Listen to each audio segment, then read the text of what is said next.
נשיקה, נו, תן נשיקה.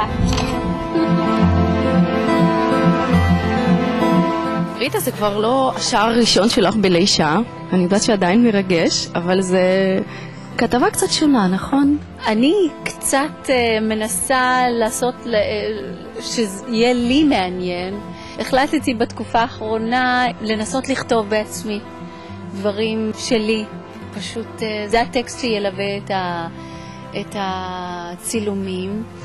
מחשבות שלי על נושאים. רגע, תכף האביר שלי מגיע.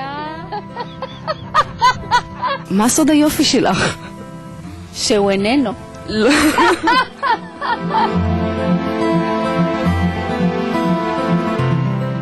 עוד את האחוז, אתה יודע. אוי! יש לך טיפים או המלצות לאומנים חדשים? אני חושבת שהעניין הזה של להעשיר את עצמך באומנות שלך זה מאוד חשוב. מי שרוצה להיות זמר שילך וילמד, ילמד פיתוח קול, ילמד ריקוד, ילמד משחק. צריך להעשיר את זה מסביב כדי שזה ישרוד זמן. מה עזר לך? איך שרדת באמת? אני חושבת הכי מהכל זה האהבה שלי הכנה לאנשים. אני מאוהבת באנשים שאני שרה להם. זה לא עליך, זה לא על האומן כל העניין.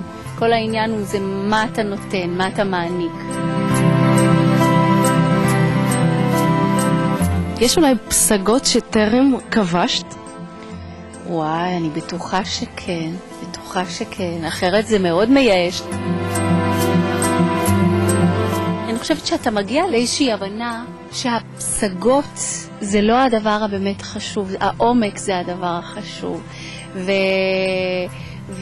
וזה העניין, שאתה מעמיק ומנסה להיות משובח יותר עם השנים.